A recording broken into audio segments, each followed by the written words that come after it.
오늘 우리 존경하는 동역자님들과 함께 선교에는 뜨거운 열정과 기도도 필요하지만 금방 우리 앤드류 선교사님 말씀해 주신 것처럼 또 냉철한 전략이 필요하고, 냉철한 전략을 세우기 위해서 가장 최우선적으로 해야 될 과업이 전략 수립을 위한 리서치가 아닌가 생각이 됩니다.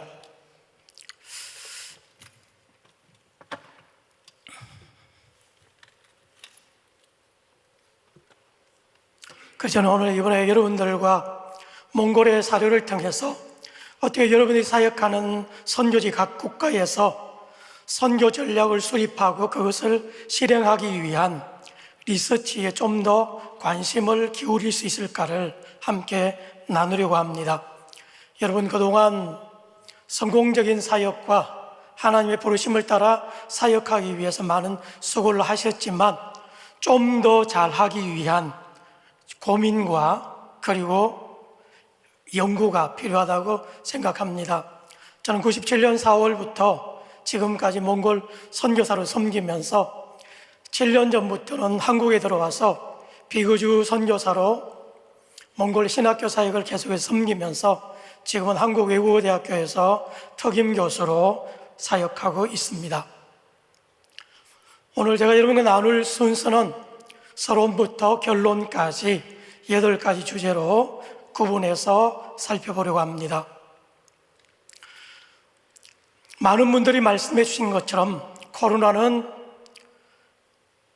우리에게 새로운 변화와 전환을 요구하는 역사적인 사건이라고 생각합니다.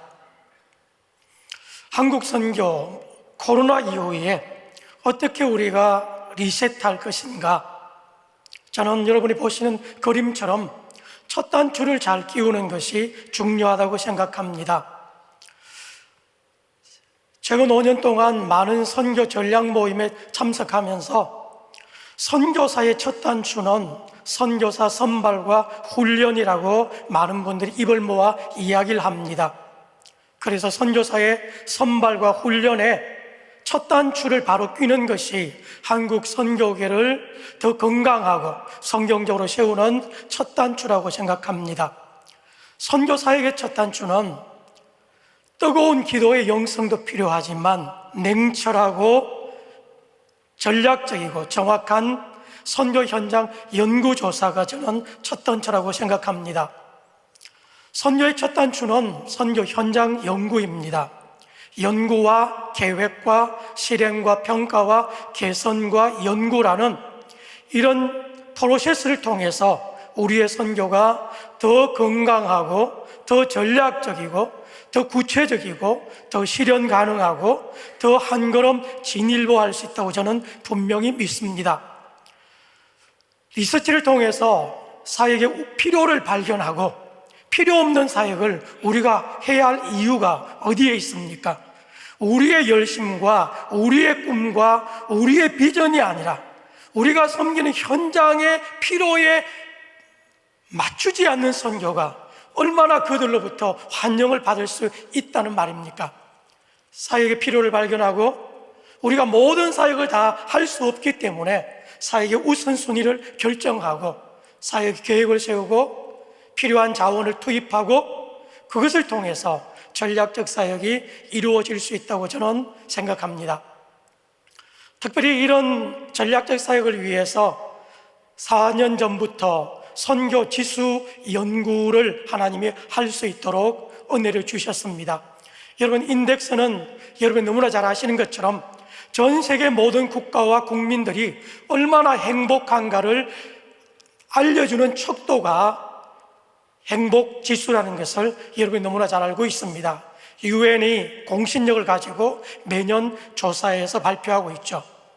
그리고 부패 지수는 국제적인 부패 감시 기구인 국제투명성 기구에서 그 나라의 부패 상황을 매년 조사해서 발표하죠.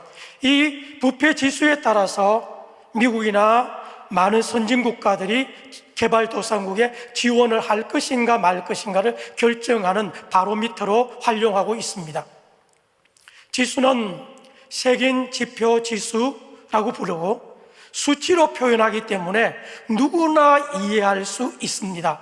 그리고 객관적인 데이터 기준에 의해서 자료를 만들고 전문가가 이 지수를 작성하고 그것을 통해서 비교 평가가 가능하고 비교 평가를 통해서 전략과 방향 수립이 가능하다는 겁니다.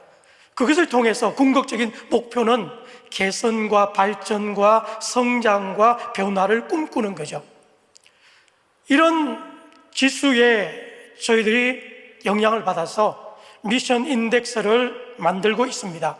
국가와 지역의 정확한 선교 현황을 객관적이고 정확하고 전문적으로 파악을 하고 그것을 통해서 국가별 선교 전략을 수립하고 이것을 통해서 한국교회 선교 역량을 한 단계 업그레이드하고 그것을 통해서 성경적 선교, 건강한 선교, 전략적 선교, 현장 중심적 선교, 우리가 꿈꾸는 선교의 목표를 달성하기 위해서 이 선교 지수를 저희가 연구하고 있습니다. 선교 지수 연구는 2019년부터 한인세계 선교사 지원재단과 한국복음주의 선교신학회, 한국선교신학회를 비롯한 많은 선교학자들과 선교사들과 전문가들이 이 일을 시작했고 2020년에는 제가 섬기는 몽골을 시범조사 국가로 선정해서 그리고 작년 연구조사를 1차 마무리하고 올해는 계속해서 연구조사를 확대 발전시켜 나가고 있습니다. 선교지수 연구개발 주체는 한인세계 선교사 지원재단에서 재정을 지원하고 함께 협력하는 동력자를 네트워크하고 일을 할 수 있도록 지원을 하고 있습니다. 저도 한국 외대에서 특임교수를 섬기면서 한국 정부도 R&D에 굉장히 많은 관심을 기울이고 있는데 R&D사에게는 굉장히 많은 전문적인 자원이 필요하고 전문적 자원이 동원되기 위해서 굉장히 많은 국가적인 재원이 필요하기 때문에 정부에서 전략적으로 육성하고 있습니다. 한국의 대부분 주요 신학대학의 선교학자들이 이 일에 동참하고 함께 만들어가고 있습니다. 선교지수의 내용은 크게 5가지 파트로 구성되어 있습니다. 국가별 일반 현황, 기독교 인프라 구축 지수, 기독교 수용성 지수, 선교 사역 건강성 지수, 최우선 사역 10대 과제. 사실 궁극적인 목표는 5번째, 우리가 지금 무엇을 해야 하는가, 무엇에 집중해야 하는가에 포커스를 맞추고 있다고 생각하시면 됩니다. 앞서 말씀드린 미션 인덱스를 구체적으로 연구하기 위해서 몽골을 시범 조사 국가로 선정을 해서 2년 동안 몽골 선교 지수를 연구했습니다. 몽골 선교 지수를 연구하면서 저희는 크게 4가지의 질문을 던졌습니다. 현재 몽골의 정확한 기독교 상황은 어떠한가? 몽골의 기독교 수용성은 선교 초창기와 현재 어떻게 변화되고 있는가? 몽골의 한국 선교사들은 얼마나 행복하게, 건강하게, 만족도 높게 사역하고 있는가? 그리고 현재 몽골 기독교가 최우선적으로 관심을 가져야 할 10대 사역 핵심 과제는 무엇인가? 이런 것들을 저희가 조사를 했습니다. 연구조사 과정은 2020년에 1차 연구조사를 실시를 했고요. 그리고 코로나 팬데믹으로 잠시 멈춰 있다가 2021년 3월과 5월에 2차 심화 조사를 실시를 했고 작년 여름에 연구조사 결과를 발표하고 알리는 순서로 진행이 되었습니다.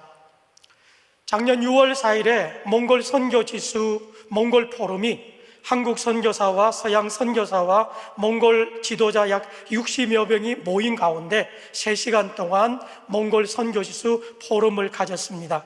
연구한 연구자들이 자기가 연구한 부분을 발표하고 그리고 그 분야의 전문가들이 논찬을 하고 저희가 연구한 자료가 얼마나 객관적이고 정확하며 몽골 상황에 적합하고 얼마나 그들이 인정할 수 있는가를 객관적으로 평가받는 포럼을 코로나 상황이기 때문에 줌으로 가졌습니다. 그리고 작년 7월 1일에는 유기성 목사님이 심호하시는 선한 목자교회에서 저희가 연구한 모든 결과를 한국 기독교와 선교계에 보고하고 발표하는 포럼을 가지면서 저희가 몽골 선교 지수가 연구되었다는 것을 공식적으로 알리고 객관적으로 많은 학자들과 전문가들로부터 검토와 평가를 받는 시간을 저희들이 가졌습니다. 특별히 저는 개인적으로 몽골 선교 지수를 연구하는 이 연구를 코디네이터 섬기면서 굉장히 감사하고 영광스럽고 행복하고 연구하는 과정이 굉장히 즐거웠습니다. 저와 더불어 함께 이 선교지를 연구한 분은 세 분의 몽골 현지 리더입니다. 저와 여러분이 사역하는 대부분의 선교지들은 이제 우리만의 리그가 아니라 그들을 동참시키고 그들에게 기회를 제공하고 그들의 역량을 백분 활용하고 그들과 더불어 손을 잡고 함께 갈 때에 우리의 생각이 아닌 그들의 생각이 되고 우리의 비전이 아닌 그들의 비전으로 함께 공유되고 있다는 것을 저는 느낍니다. 몽골의 헤비타트와 몽골의 월드비전 등 한 30년 동안 몽골의 기독교 NGO에서 활동한 문거 바타르 목사님, 제 제자 목사님이 몽골 선교지수 연구사에게 함께 했고 미국의 휘턴에서 선교학 석사를 공부하고 그리고 몽골 복음주의 연맹의 연구실장으로 활동하는 볼로르 토야 연구팀장이 함께했고 그리고 한국 숙명대학에서 사회과학으로 박사학위를 받고 17년째 몽골 국립과학위대에서 교수로 섬기는 신실한 크리스찬인 토야 교수가 저희 연구팀에 함께 합류해서 이 4명의 연구팀이 몽골 기독교 누구에게 놓아도 그분이 연구했다면 우리가 신뢰할 수 있다라는 공신력을 얻을 수 있는 분들과 함께 연구를 했습니다. 아마 이분들과 2년 동안 함께 연구하면서 어쩌면 가족만큼 친밀한 관계가 되었고 코로나 시대에는 비록 만나지는 못했지만 매주 줌으로 만나서 토론하고 함께 기도하고 함께 하나님의 비전들을 몽골에 실현하기 위해서 나누는 시간들이 얼마나 기쁘고 행복했는지 모릅니다. 이제 저희가 연구한 몽골 선교 지수 2021을 이제 앞서 말씀드린 5가지 영역에 따라서 간략하게 소개를 드리려고 합니다. 그리고 작년에 저희들이 몽골 선교 지수 2021년 책을 단행본으로 이제 출판을 했습니다. 한국어, 영어, 몽골어 3개국으로 출판되어서 책 디자인도 전문가에게 맡겨서 우리가 선교 연구라고 해서 그냥 질 낮게 허접하게 하는 것이 아니라 누구에게 내어놓아도 그분들이 정말 질 높은 연구를 했다라고 가시적으로 인정할 수 있는 자료들을 저희들이 만들었습니다. 그래서 여기에 있는 영어 자료들은 한국 MK들이 자발적으로 헌신해서 섬겨주셔서 저희들이 얼마나 행복했는지 모릅니다.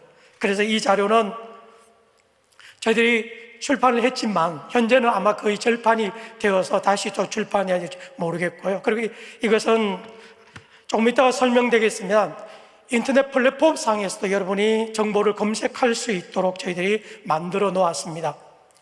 첫 번째 몽골 선교 지수의 내용은 첫 번째가 국가 일반 현황 지수입니다. 대부분은 몽골 통계청의 1차 자료에 기초해서 누가 카드라라는 자료가 아니라 몽골 1차 자료에 기초해서 현재 몽골의 정확한 국가 현황이 어떤지를 아주 간략하지만 정확하고 필요한 정보들을 저희들이 모았습니다.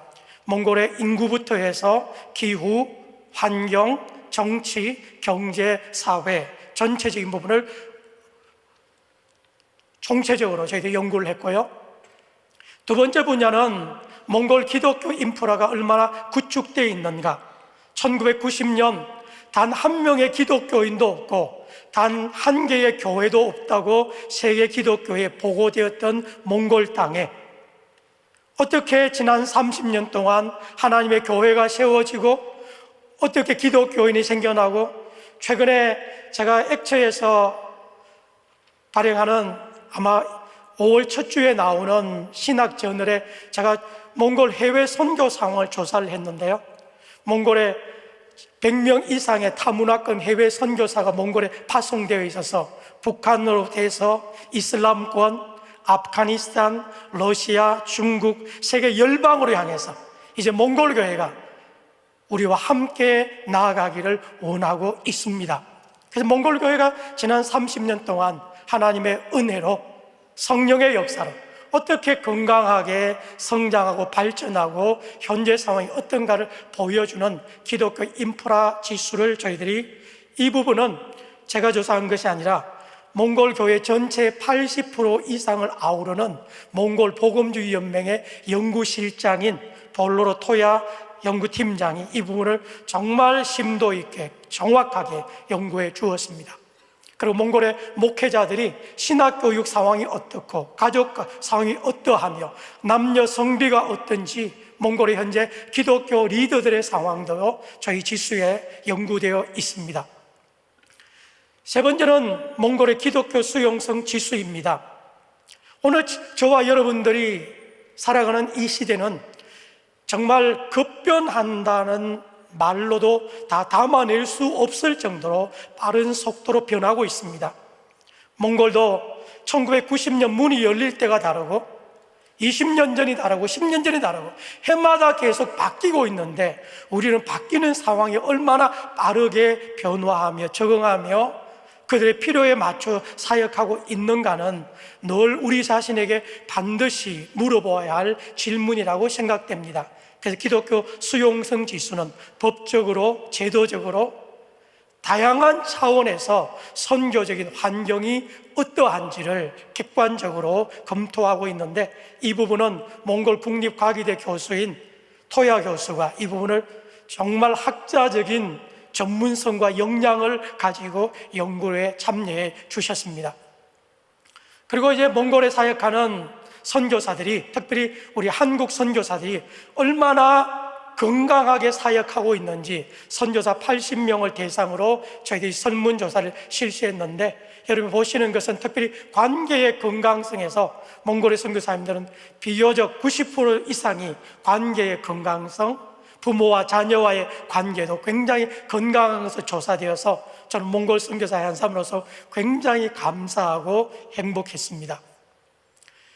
그리고 다섯 번째로는 몽골 선교 최우선 10대 과제가 무엇인가, 이 부분에 저희들의 연구 역량을 집중했습니다. 그래서 몽골 담임 목회자급 현지 탑 리더들 66명을 대상으로 저희들이 연구조사를 실시했습니다. 질적 조사 방법과 그리고 양적 조사 방법을 함께 아울러 동원해서 몽골 복음주의 연맹, 몽골 목회자 협의회의 도움을 받아서 저희들이 조사를 했습니다. 이 조사에서 현재 몽골 교회가 집중해야 될 10가지 사역은 무교회 지역 교회 개척부터 해서 복음 전도 활동 강화, 저는 이 10가지를 조사하면서 두 가지 큰 몽골 선교의 팩트를 알 수 있었습니다. 많은 몽골 지도자들이 몽골에 사역하는 선교사님들, 이제는 더 이상 교회 개척만 할 뿐만 아니라 개척된 교회를 건강하게 섬길 수 있도록 돌보아 주십시오. 몽골에 세워진 목회자들을 더 잘 케어해 달라는 그분들의 간절한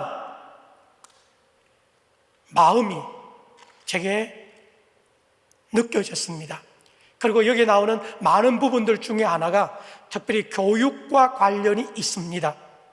더 이상 많은 성도의 숫자와 얼마나 많은 숫자와 건물의 외형을 자랑할 것이 아니라 얼마나 그리스도의 신실한 제자로 세워갈 것인가, 그 부분이 이 10가지가 보여주는 이 10가지만 가지고 연구 논문을 쓰더라도 몽골 선교의 현실과 미래를 전망할 수 있는 굉장히 중요한 데이터가 될 수 있다고 저는 개인적으로 생각합니다.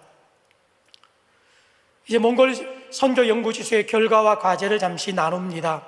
몽골 선교 지수는 앞서 제가 보여드린 것처럼 한몽령 3개국어로 책으로 출판되었고, 그리고 민덱스 위키 온라인 플랫폼 속에서 검색이 가능하고, 그리고 자료가 업데이트도 가능하고 평가도 가능하고 의견 제시도 가능하도록 저희들이 시스템을 구축해 놓았습니다. 이런 부분은 특별히 한인 선교사 지원재단에서 굉장히 심혈을 기울여서 이런 구체적인 인터넷 플랫폼들을 만들어 주셨습니다.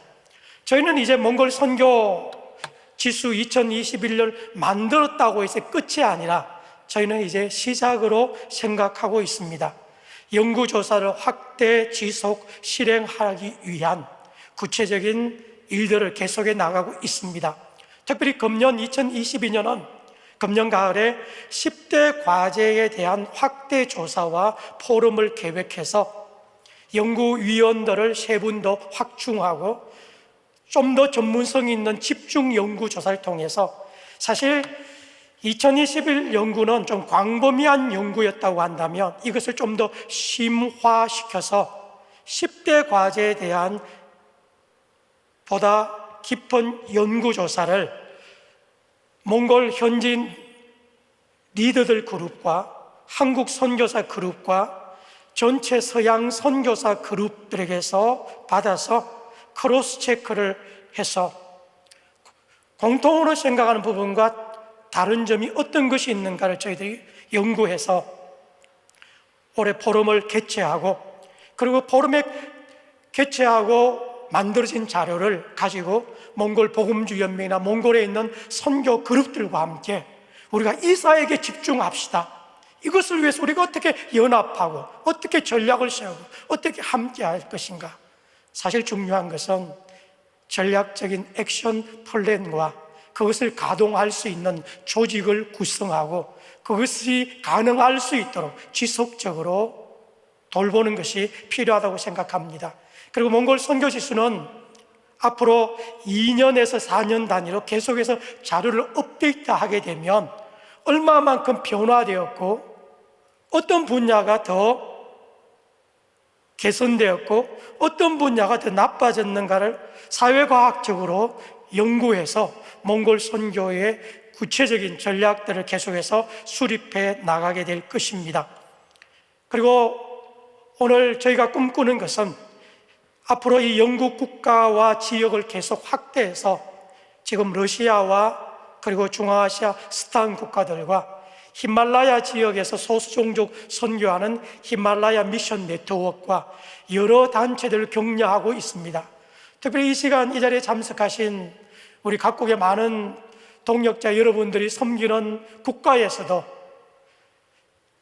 완전하고 완벽하지는 않지만 국가별로 선교 백서라든지 다양한 선교 자료를 여러분들도 함께 만들어내는데 어쩌면 몽골 선교 지수가 좋은 모델이 되고 몽골 선교 지수가 연구했던 조사 항목들을 여러분들이 기준으로 하게 된다면 전문가들이 만든 조사 항목을 여러분들 국가에 적용한다면 좀 더 질 높은 연구 결과물이 나올 수 있지 않을까 개인적으로 생각됩니다. 그리고 5개 국가 이상 이제 선교 지수가 만들어지면 이제는 앞서 서론분에 말씀드린 것처럼 수치화하는 작업을 해서 객관적으로 비교 평가하는 작업들까지 진행해 나가게 될 것입니다. 그리고 2021년 선교 지수를 어떻게 적용하고 활용할 것인가를 잠시 나누고 저의 오늘 발제를 마무리하려고 합니다. 여러분이 섬기는 국가와 지역의 선교 지수는 선택이 아니라 필수입니다. 리서치 없는 선교는 없습니다. 연구 없는 계획은 실현 가능하지 않습니다. 그래서 제가 자료에도 만들어드린 것처럼 한인 선교사 협의회나 단체 차원에서 선교지수 연구위원회를 구성하는 것이 중요하다고 생각합니다.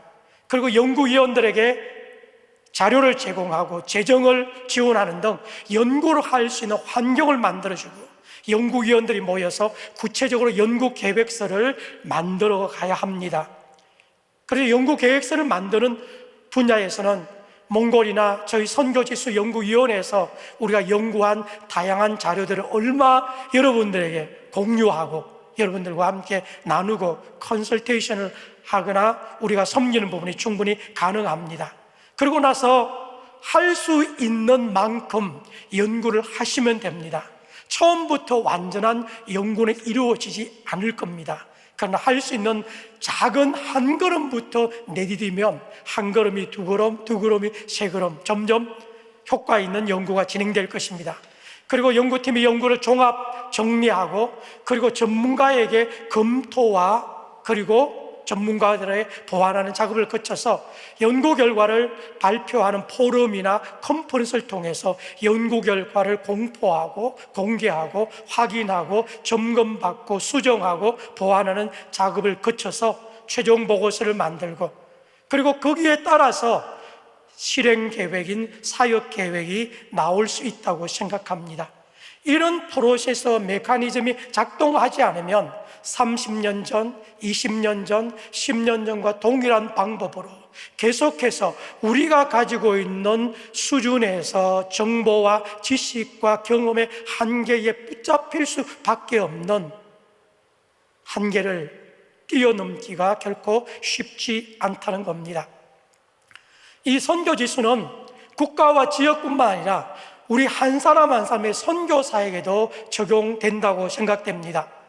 우리는 어떤 사역을 할 때에 먼저 사역지의 연구를 통해서 사역지의 필요와 그리고 어떤 사역을 우선적으로 할 것인가를 구체적으로 확인할 수 있고, 그것을 사역 계획을 수립하고 사역을 실행하는 단계로 넘어가야 하고, 그리고 사역을 평가하면서 다시 연구하고, 저는 최소한 5년에 한 번 꼴은 이런 프로세스가 진행될 때에 우리의 사역이 좀 더 건강하고 객관적이 될 수 있다고 저는 믿습니다. 연구 없는 전략은 존재하지 않습니다. 결론을 함께 나누면서 마무리합니다. 선배 선교사님이었던 한정국 선교사님은 한 책에서 리서치 없는 선교는 없다, 아주 강조하셨습니다. 리서치는 우리의 선교사에게 첫 단추입니다. 첫 단추를 바로 끼워야만 우리의 사역이 보다 효과적으로 더 주님 기뻐하시게, 우리의 에너지가 낭비되지 않도록 우리가 바로 전략적으로 사역할 수 있다는 겁니다. 여러분, 우리가 생각하는 것보다 빠르게 우리의 선교 현장이 바뀌고 있습니다. 5년 전의 필요가 다르고 지금의 필요가 다릅니다. 30년 전 필요를 붙잡고 우리가 선교지로 나간다고 한다면 우리는 이미 헛다리를 짚을 가능성도 적지 않다는 겁니다. 그리고 개인과 단체와 지역 및 국가 리서치는 선택이 아니라 필수입니다. 그리고 리서치는 선교사 협의회를 통한 연합과 협력의 리서치가 중요합니다. 선교사 협의회나 단체가 이 리서치를 할 수 있는 환경을 만들어주고 팀을 구성하고 할 수 있도록 그분들을 도와줄 때에 질 높은 연구가 이루어집니다. 그리고 이제는 더 이상 우리만의 연구가 아니라 우리가 섬기는 선교지 토착 리더들과 다른 나라 선교사들과 함께하는 동반자적인 연구로 연구의 영역을 확대시켜 나가야 합니다. 저는 이번에 연구하면서 한국어나 영어가 공용어가 아니라 몽골어로 함께 소통하면서 연구를 만들어 갔기 때문에 좀 더 질 높은 연구를 할 수 있었습니다. 그리고 연구를 계획, 실행, 평가하는 전략적 연합 사역 실행에 집중해야 하고, 그리고 연구의 정확성과 전문성과 지속성을 지향하는 리서치를 계속해 나가야 합니다. 사랑하는 동역자 여러분, 위드 코로나 시대 우리의 선교를 어떻게 더 건강하고 전략적이고 주님이 기뻐하는 선교를 할 수 있겠습니까? 리서치 없는 선교는 없다. 마지막으로 여러분이 섬기는 개인과 단체와 국가의 선교 연구를 통해서 우리의 선교가 더 건강해지고 더 전략적이고 더 열매 맺는 사역이 될 수 있기를 간절히 소망하면서 저의 발제를 마무리합니다. 감사합니다.